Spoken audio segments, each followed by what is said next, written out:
Une année particulière à l'école. Ouais. Tu vas faire un discours? Je vais faire un discours là maintenant?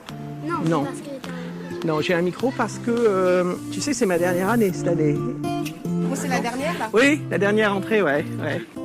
Est-ce que vous avez l'heure, les enfants, s'il vous plaît? Ouais. Oui. 8h48. D'accord. Bah, Bon, sinon, je vais y aller, moi. Bonne rentrée, C'est parti. Bah oui, c'est parti. Ça va, pas trop émouvant? Un peu. Je vais sonner? Oui, c'est bon de dire, ouais, parfait.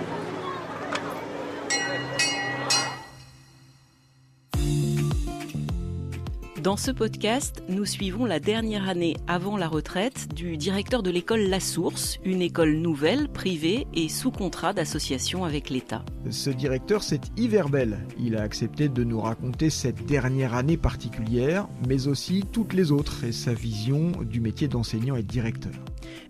Une année particulière à l'école, épisode 8, les mots MAUX d'hier et d'aujourd'hui. Veuillez excuser l'absence de Louise ce matin, elle a rendez-vous chez l'orthophoniste. Max sera absent demain, son rendez-vous chez le psychologue est décalé, bien cordialement. Pourrions-nous nous rencontrer? Je trouve que Tom s'ennuie en classe, il demande à faire des exercices supplémentaires à la maison. Est-il normal qu'Aglaé ait très peu de devoirs à faire le soir? Je m'inquiète pour son niveau scolaire. Ces messages sont bien sûr inventés, mais sont-ils si éloignés du quotidien de l'école moderne? Dans les générations précédentes, selon nos souvenirs, les réponses de l'école face aux diverses difficultés ou particularités étaient souvent les mêmes. Votre enfant n'est pas scolaire, ou alors ce serait bien de réfléchir à un métier manuel ou à une orientation. Pour cet épisode, nous avons eu envie de demander à Yves si les mots, donc MAUX, d'aujourd'hui étaient très différents de ceux d'hier. Comment le directeur qu'il est perçoit l'évolution de la société, ce que peuvent engendrer au hasard les écrans, les jeux vidéo, les réseaux sociaux, les groupes WhatsApp sur le vécu des enfants. Et comment fait l'école avec tous les particularismes d'aujourd'hui? Les 10, l'évolution de la structure familiale, l'actualité, bref, tous ces sujets qui forcément rentrent à l'école. Bonjour Yves. Bonjour. J'ai envie de commencer par une question un peu provocatrice. On a l'impression que dans les bureaux des instituts et des directeurs, il y a depuis quelques années parfois un défilé de parents qui viennent dire « j'ai fait tester mon enfant, il est HPI, j'ai peur qu'il s'ennuie à l'école ou alors il faut qu'il saute une classe ». Constatez-vous effectivement qu'il y a davantage de HPI ou alors de parents qui pensent que leurs enfants sont surdoués? Et comment faites-vous? Comment fait un directeur face à ce phénomène? Alors je dirais qu'il peut y avoir un défilé de parents, mais il peut y avoir aussi un défilé d'enseignants. C'est-à-dire que c'est un problème que j'ai vu, j'utilise tout de suite le mot de problème, parce que ça veut dire que je considère que c'est quand même quelque chose, bon, je ne sais pas si c'est problématique, le mot n'est peut-être pas très juste, mais en tout cas qui doit attirer notre attention, c'est sur la multiplication des diagnostics demandés ou posés. Il y a eu une évolution comme ça que j'ai vu naître il y a une dizaine, quinzaine d'années avec des phénomènes que moi je rapproche à des phénomènes de mode. Alors déjà, moi je voulais dire que je suis pas psychologue, je suis juste un instit quoi. Donc mes connaissances, c'est de la formation professionnelle parce que j'ai quand même toujours essayé de tenir informé un peu de ce qui s'est passé, mais je suis pas un spécialiste des 10.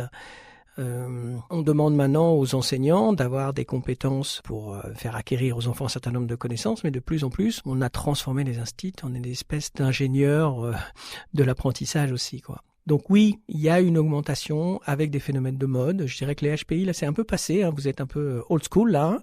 Là, maintenant, ce sont les troubles de l'attention. TDAH, avec hyperactivité ou sans hyperactivité. Là, ça se multiplie. Donc ça me questionne énormément. Vous l'attribuez à quoi? Est-ce qu'il y a quelque chose au sein de la société auquel on pourrait se raccrocher pour expliquer ça? C'est assez compliqué et encore une fois, je serais très prudent dans ce que je peux dire et surtout pas dogmatique et voilà en disant j'ai tout compris. Ce qui est sûr, c'est que il y a une médicalisation des difficultés scolaires. Ça, c'est un point qu'on a vu naître.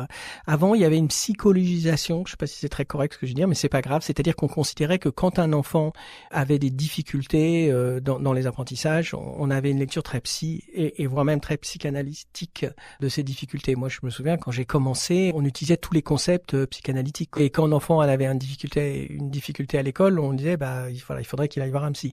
Alors maintenant, on dit toujours qu'il faut qu'il aille voir un psy, mais c'est pas le même. Enfin, c'est pas un thérapeute, c'est vraiment un technicien, quelqu'un qui va être capable de faire un diagnostic précis de la difficulté. Ce côté de savoir si les enfants ont changé, j'ai un peu de mal, moi. Je sais pas trop. Est-ce que les enfants ont changé? Est-ce que les exigences sont différentes? Est-ce que le rapport à la diversité des enfants est différent? C'est vraiment une question que je me pose. Et est-ce que les parents ont changé? Est-ce qu'ils font moins confiance à l'école? C'est vrai qu'avant, on laissait son enfant à l'école et puis on faisait entièrement confiance à l'école pour gérer tous les problèmes de son enfant, quel qu'il soit. Et maintenant, j'ai le sentiment que les parents s'investissent et peut-être au-delà de ce qu'ils devraient faire. C'est-à-dire que pendant longtemps, l'enjeu de l'école n'était pas tout à fait le même. C'est-à-dire que oui, on savait qu'il y avait le bon élève, l'élève moyen, l'élève en difficulté. Il y avait sûrement peut-être moins d'inquiétude sur le futur en considérant que si tu as réussi pas à l'école, il y aura toujours du boulot, il y aura toujours des choses à faire et que la réussite scolaire n'était peut-être pas une donnée aussi importante que ça. Je vais prendre un exemple très personnel, je vais parler un peu de moi là. Moi je viens d'une famille ouvrière, mes parents étaient tout à fait, c'est pas qu'ils n'étaient pas intéressés par l'école, mais ils donnaient à l'école la responsabilité, mais il n'y avait pas un investissement sur la réussite scolaire qui était très important. D'ailleurs c'était intéressant parce que du coup ça nous laissait une autonomie importante, il n'y avait pas un contrôle, il n'y avait pas un enjeu affectif sur la réussite scolaire, même s'il y avait une fierté quand l'enfant, entre autres, avait son bac, quoi. C'était quand même quelque chose qui était assez important. Mais ce qui était plus important que tout, c'était d'apprendre certaines valeurs de travail, de choses comme ça. Parce que, quel que soit le métier qu'on choisissait après, ça c'était le plus important. Maintenant, on a un enjeu sur l'école, alors peut-être encore plus dans des écoles comme la nôtre, ça montre un intérêt particulier pour l'éducation, donc un investissement important. On a aussi des familles qui sont de plus en plus des familles où il y a un enfant, 2 enfants, donc on rencontre un peu... énormément. C'est un peu ce qu'on a vu, des choses qui étaient arrivées beaucoup en Asie, au début, où on parle de l'enfant unique avec tout ce... Mais il y a un peu ça. Il y a de moins en moins d'enfants et moi, je commence à le percevoir. Et ces enfants, ils sont investis énormément. Et d'ailleurs, ils ont une forme de pression eux-mêmes. À la fois, ils sont des rois, mais à la fois, ils ont une pression importante sur eux. À tel point qu'il y a un quotidien qui a récemment titré sur les enfants tyrans, nouveau phénomène après l'enfant roi. Ça aussi, c'est une mode ou c'est une réalité ? Alors moi, j'irai pas jusqu'à tyran. Enfin, en tout cas, dans l'école, je vois pas d'enfants vraiment tyrans. Après, on a toujours connu des enfants avec des comportements tyranniques d'une certaine manière. Je sais pas s'il y a de plus en plus d'enfants tyrans. Ce que je sais, c'est que il y a beaucoup plus d'inquiétude. C'est-à-dire, dès qu'un enfant ne rentre pas dans la case, dès qu'un enfant n'obtient pas les résultats espérés, il y a vraiment cette idée de dire il faut faire quelque chose. C'est pas normal. C'est un rapport à la normalité. Moi, c'est là-dessus que je m'interroge beaucoup plus sur comment on s'autorise encore à avoir des enfants avec des profils un peu différents. J'ai l'impression que la norme est de plus en plus présente. Du coup, ce que je voudrais savoir, c'est sur tous les 10, les enfants qui sont détectés, qui vont chez l'orthophoniste, qui ont des séances. Je connais même pas tous les spécialistes dont vous parliez. Est-ce que vous constatez, vous, que ça influe après, ça sert à quelque chose, ou au fond, c'est pour se rassurer soi-même en tant que parent qu'on fait ce qu'il faut faire, mais... Déjà, il y a effectivement, par rapport à ce qui se passait avant, c'est qu'il y a quand même une reconnaissance que certains enfants ont des difficultés spécifiques, ce qui n'était pas le cas avant.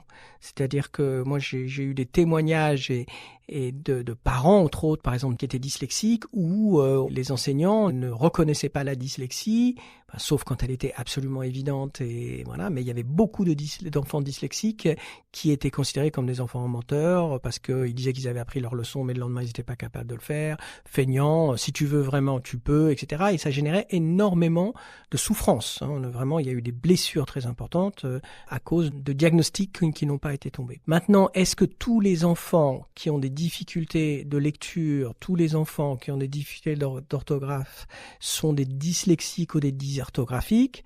Je ne crois pas. Moi, ce que j'ai pu lire, c'est que les proportions étaient stables dans le temps. C'est-à-dire qu'on a un pourcentage de la population qui a ce type de difficulté et objectivement, il n'y a pas de raison que ça bouge. Par contre, on s'aperçoit qu'il y a de plus en plus d'enfants en difficulté. C'est là où on se dit que c'est peut-être un problème, à la limite, qui relève du travail des enseignants. Je vais peut-être pas me faire que des amis en disant ce genre de choses. Et le fait qu'on attribue à des spécialistes trop rapidement des difficultés d'apprentissage, ça joue un rôle important puisque ça, d'une certaine manière, ça enlève de la responsabilité aux enseignants. Voilà. Alors quand je dis ça, je fais attention aussi, parce que les enseignants font le maximum et se donnent énormément.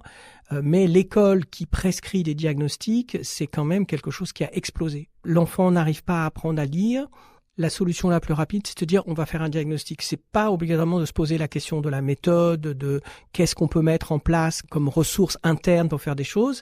C'est peut-être avant tout disant oh là là, il faudrait qu'il aille fasse des séances chez les orthophonistes. Les orthophonistes, par exemple, ont pris une place dans l'apprentissage, ce qui n'est pas leur rôle normalement, puisque normalement ils sont dans la rééducation. Dans l'apprentissage, il y a beaucoup d'enfants qui vont chez l'orthophoniste. En réalité, c'est plus pour du renforcement scolaire qu'une vraie difficulté relevant de l'orthophonie. À gérer, ça, c'est au quotidien, c'est compliqué ? C'est compliqué parce que ça part aussi du fait que les gens se questionnent et face à une problématique, ils restent pas les bras croisés en se disant voilà, on va attendre que ça passe ou c'est pas grave. Et on a des parents, effectivement, c'est surtout l'inquiétude. C'est-à-dire, ils voient bien que leurs enfants ont des difficultés, ils n'y arrivent pas, ou même des enseignants. Et donc, ça part de l'idée, il faut pas le laisser installer dans l'échec, il faut trouver des solutions pour l'aider, faut trouver la clé. On a un problème, il faut trouver une réponse. Et le diagnostic peut être une réponse. Je veux dire, moi, je pense qu'on doit faire attention à la prescription des diagnostics. Et encore une fois, je le répète souvent aux enseignants, nous ne sommes pas habilités, nous, par exemple, à demander aux parents de faire un diagnostic. Alors bon, on peut solliciter d'une autre manière, mais on peut le suggérer, et quelquefois c'est la bonne solution. Moi, des fois, on passe à côté de choses et moi, j'ai vraiment un souvenir dans le début de carrière de pas du tout être formé ou même questionné par les problèmes de dyslexie. Et je me souviens d'un enfant que j'ai eu 2 années de suite. En plus, je faisais un CPCE1. J'étais très investi sur la lecture et ça fonctionnait pas, quoi. Alors évidemment, en plus, il avait un comportement compliqué, etc., etc. Et à la fin du CE1, vraiment, là, en l'occurrence, là, c'est les parents qui ont fait un diagnostic et il s'avérait que cet enfant était un vrai dyslexique, quoi. Donc j'ai beaucoup culpabilisé en me disant, mais si j'avais avant demandé un diagnostic, peut-être qu'on aurait gagné du temps sur un certain nombre de choses. Voilà, donc c'est toujours questionnant, c'est sur l'inquiétude qu'on peut avoir. J'ai envie de vous demander, quelle est la bonne relation entre l'école, la direction, les enseignants et les parents ? Quelle est la recette pour que ça fonctionne ? D'être partenaire. D'être partenaire, c'est vraiment, c'est facile à dire et c'est compliqué à mettre en œuvre. C'est très facile quand tout va bien, mais c'est super important quand on a des difficultés. Les réussites qu'on a pu avoir avec des enfants qui vraiment avaient de grosses difficultés ou même des diagnostics avaient été posés, c'est quand on arrive à ce moment où on a l'école, les parents et l'enfant. Voilà, ça c'est un point crucial. Et quand on arrive à ça, c'est-à-dire quand un enfant est arrivé à ce moment où il est en souffrance, il a compris qu'il est en souffrance et que les choses peuvent pas être décidées en dehors de lui. Parce que c'est souvent un peu ça, quelquefois, que je sens, c'est que quelquefois l'élève, il est un peu dépossédé lui-même, et c'est que des adultes autour de lui qui s'excitent et qui vont trouver des solutions. Et on sait que pour que ça marche, il faut que l'enfant lui-même soit acteur de sa propre éducation. Et c'est pas une question d'âge, Moi, j'ai des exemples là d'enfants, y compris d'enfants dans les petites classes, quoi, qui sont incroyables de ténacité, de courage et des choses comme ça. Et quand ils ont une famille en plus qui sont là, qui sont encourageants, qui sont pas jugeants, une école qui est pareille, qui au contraire fait des aménagements, parce qu'il faut des aménagements à des moments. Et dans la bienveillance, c'est un mot bienveillance qui est un peu gnangnan, mais pourtant c'est vrai. Et que les copains ne se moquent pas, donc que l'adulte soit là pour garantir qu'il n'y ait pas de moquerie, mais qu'on soit dans les encouragements, on arrive à des résultats. Donc c'est vraiment ce côté de partenariat. C'est pour les parents ce qui est pas évident, c'est quelquefois de faire le deuil aussi de l'enfant idéal qui sera le premier de la classe, qui coche toutes les cases, et puis de se dire aussi que ils sont pas obligatoirement responsables de ça, et ne pas aussi mettre la responsabilité sur l'école en disant que c'est l'école qui fait pas son boulot. Faut trouver cet équilibre. C'est pas évident. Et il faut pas oublier l'enfant là-dedans. Moi, j'ai le sentiment quelquefois qu'il est oublié. C'est-à-dire que les adultes s'excitent autour de lui. Encore une fois, je me répète, mais puis lui, il est au milieu, il comprend pas toujours obligatoirement ce qui se passe. Voilà, il peut en souffrir ou au contraire, ça peut le mettre dans une situation un peu de roi aussi. Qu'est-ce que vous pensez du retour de bâton par rapport, on va dire, à la psychologie Dolto, qui a été très à la mode ? Aujourd'hui, il y a de nouveaux penseurs néo-réactionnaires en mode il faut punir les enfants, il faut qu'ils comprennent les limites, presque en réaction par rapport à l'enfant roi et à tous les phénomènes qu'on vient de décrire. Est-ce que finalement, ça reflète l'époque ? Est-ce que c'est une bonne chose, une mauvaise chose? Bon, il y a toujours cette histoire de balancier, quand on le voit bien. Il y a toujours un moment donné où ça va dans un sens, puis après ça redescend dans l'autre. D'abord, en l'occurrence, c'est de ne pas avoir lu Dolto. Voilà. Alors moi, j'ai eu la chance de la connaître, j'ai eu la chance de la croiser, j'ai eu la chance d'échanger avec elle et j'ai eu la chance de la voir avec des enfants. S'il y a bien quelqu'un qui n'était pas dans la toute-puissance de l'enfant et qui posait des limites, c'est bien elle. Je l'ai observée. Alors, elle participait à une expérience qui s'appelait la Maison Verte, qui était un lieu d'accueil, voilà, où il y avait des psys, il y avait des enfants, etc. Et je l'ai observée faire à un moment donné sur un enfant qui venait et de voir comment elle faisait justement pour, au contraire, mettre des limites et travailler sur les limites. Donc, c'est une mauvaise lecture, encore une fois, de la psychanalyse ou un certain nombre de choses. Donc, évidemment qu'il faut des limites et c'est indispensable. Voilà. Je dirais, un enfant qui a eu des limites trop dures, il a plus de chances de se reconstruire derrière, même si c'est traumatisant, qu'un enfant qui n'a pas eu de limite. Il n'y a rien de pire qu'un enfant qui n'a jamais eu de non. Il ne peut pas se construire. Voilà, on a l'impression d'être sur du sable avec lui. On a des enfants qui ont pu vivre des choses d'une violence, même d'une certaine manière, mais il y a ce côté où ils arrivent, même dans l'opposition un peu, à se construire, à se bâtir sur quelque chose. Et ce qui va peut-être marcher avec un enfant ne va pas marcher avec un autre. Surtout le côté c'était mieux avant, ça c'est insupportable, parce que c'était pas mieux avant. Il faut arrêter. Alors, c'était pas mieux avant, mais avant, il y avait des mots qu'il n'y a pas aujourd'hui. Et je pense à un sujet qui est aussi médiatique, mais... Les écrans. Les écrans et le téléphone et les groupes et les réseaux Absolument. sociaux. Ça a vraiment un impact sur les apprentissages, le climat scolaire ou pas? Absolument. Je crois que ça, c'est un élément qui me semble déterminant actuellement. Par rapport, entre autres, à cette difficulté de concentration des enfants. Oui, on observe des enfants qui ont un temps de concentration de plus en plus limité. Mais un scoop, on observe des adultes qui ont un temps de concentration de plus en plus limité. Et il suffit que nous-mêmes, on se regarde un peu dans la glace à des moments, notre rapport au téléphone, voilà, on a, oui, une difficulté à supporter le silence, à ne pas partir dans des scrolls qui vous amènent à droite, à gauche, etc., et qui vous perdent, et d'un seul coup, on lève la tête, il y a une demi-heure qui est passée. Donc, on a des enfants, oui, qui ont des problèmes liés à l'utilisation des écrans. Ici, il y a une prise de conscience des parents. Je pense que c'est là encore où on a une inégalité sociale la plus importante, c'est que dans certaines classes sociales, dans certaines familles, il y a vraiment eu une prise de conscience et nous, on a très peu maintenant d'enfants qui, petits, sont continuellement sur les écrans. Je pense que ça existe toujours, mais on n'en a pas beaucoup. Et même, on a assez vite réagi sur les histoires de téléphone, des choses comme ça. Mais ça a changé beaucoup de choses en termes de concentration, mais également, évidemment, de vie sociale. C'est là où je voulais en venir, au-delà de la concentration, notamment par rapport au groupe WhatsApp. Ça, vous le ressentez dans la cour, dans les histoires que peuvent avoir les enfants entre eux? Au primaire, pas trop. Même si ça existe déjà un peu. Je l'ai eu il y a quelques années, à la limite, où on a eu des moments où les enfants, par exemple, trichaient sur l'âge sur Facebook. C'était classique. Alors nous, on a la tradition en CM1, on fait toujours une dose de prévention ou de discussion autour d'Internet et tous ces sujets-là. Et je me rappelle très bien qu'à cette époque-là, c'était très classique de dire que j'ai triché sur mon âge pour pouvoir être sur Facebook ou sur je ne sais quoi.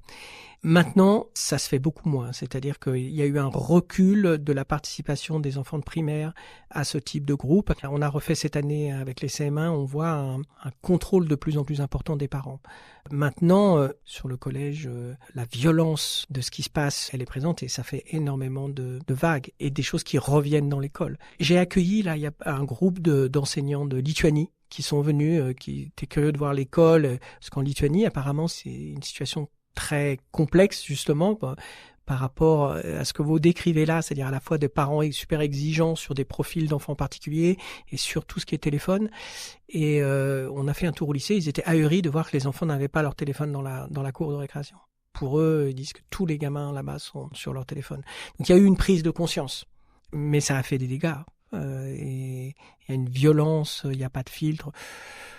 Comme on a pu voir quelquefois aussi sur l'utilisation des courriels ou des messageries, même entre adultes quelquefois, sur le fait de pouvoir écrire n'importe quand à quelqu'un qui n'est pas présent. Moi, je l'ai pu voir, j'ai pu le voir, ou des enseignants peuvent le voir avec des parents qui se lâchent complètement parce que la personne n'est pas en face, parce que c'est minuit, parce qu'on est épuisé, parce qu'on rentre du boulot et qu'il y a ça, et que je suis en colère et que je peux écrire. Voilà.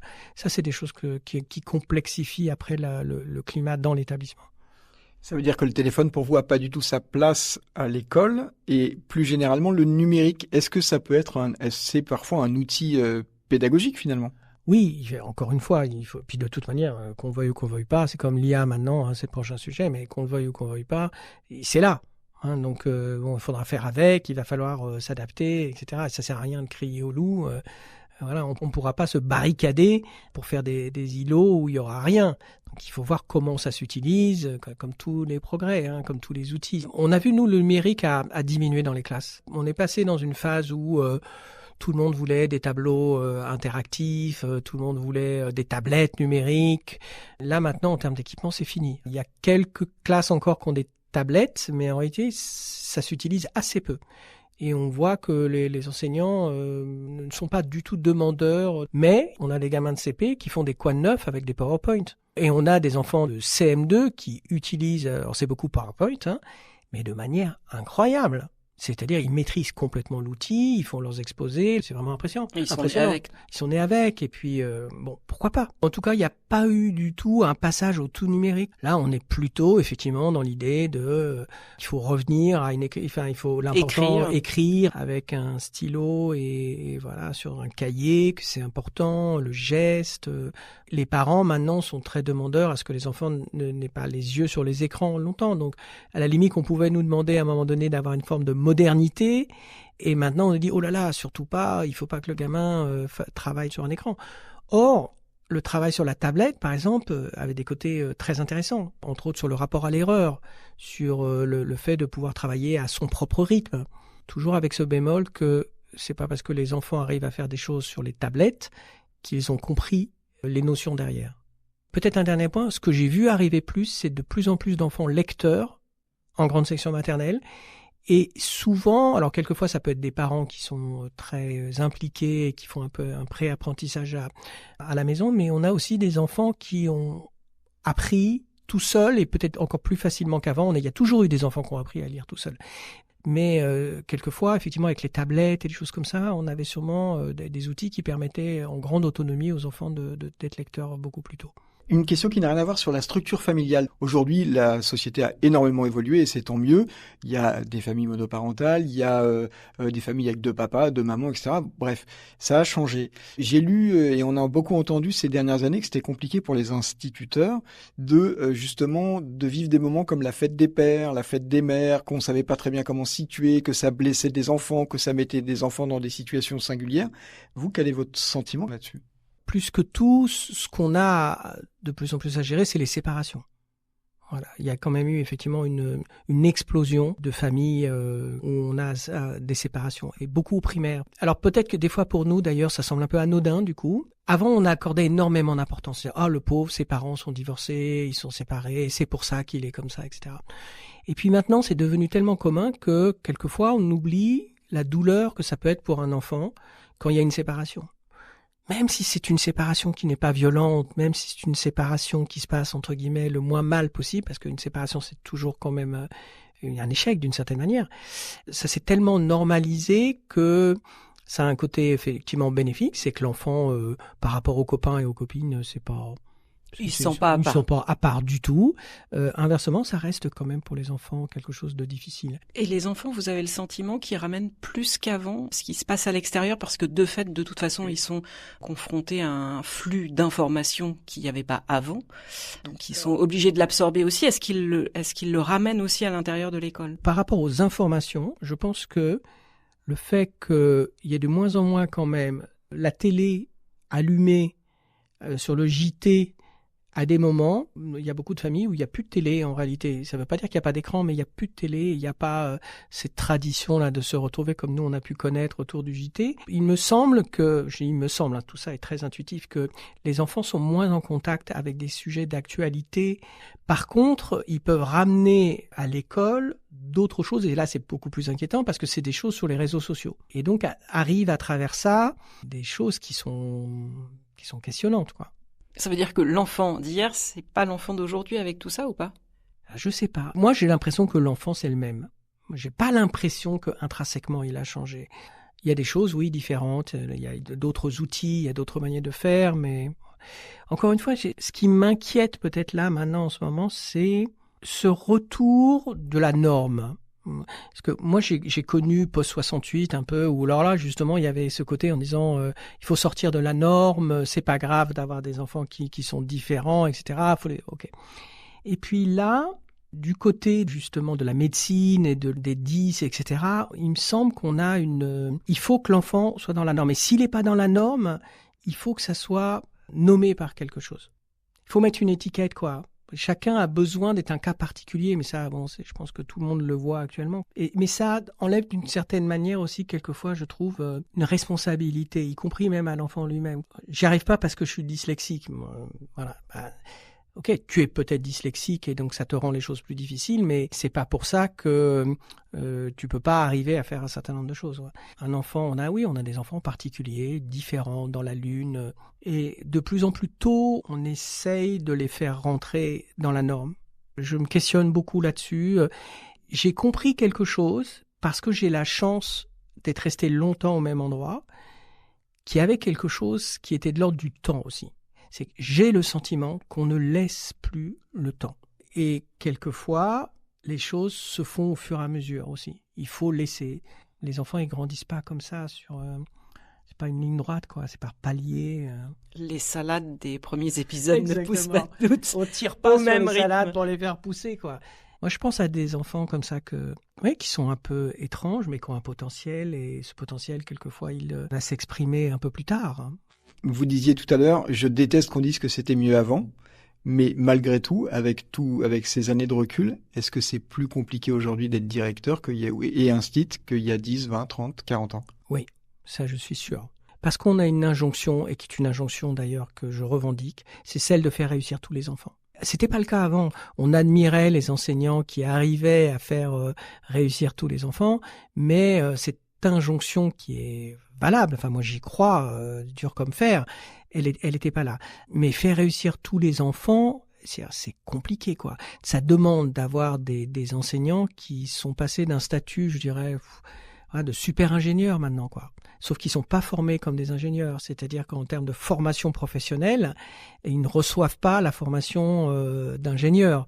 Et évidemment, ils n'ont pas la rémunération aussi d'ingénieur. Et il n'y a pas la sélection à l'entrée du métier pour avoir des gens qui ont la capacité des ingénieurs. Là où j'ai vu aussi un changement, peut-être, c'est dans la qualification des enseignants. Alors attention, que je parle pas d'ici, parce que je trouve que dans mon rôle de directeur, cette partie formation, continuer à les alimenter, continuer à se poser des questions en groupe, en équipe, essayer de trouver des solutions. Enfin, ça a été quelque chose qui m'a beaucoup plu, mais aussi qui était pour moi vraiment une part importante. Mais je constate quand même une défection du nombre de personnes qui se présentent pour être enseignants. Et d'ailleurs, c'est une des problématiques de la source. À la fois, on a un projet hyper exigeant, et pendant longtemps, il y avait beaucoup d'enseignants qui voulaient venir travailler à la source. Et là, maintenant, on est juste content des fois d'avoir un enseignant. Et encore, nous, c'est rien. Enfin, je veux dire, il y a beaucoup d'endroits où on a, à la fois dans les instructions officielles, dans les ambitions, ça augmente, et il n'y a pas en face les personnes pour mettre en œuvre. Vous nous ouvrez les portes la prochaine fois de la classe et on vous voit sous la casquette Instit, ça vous va ?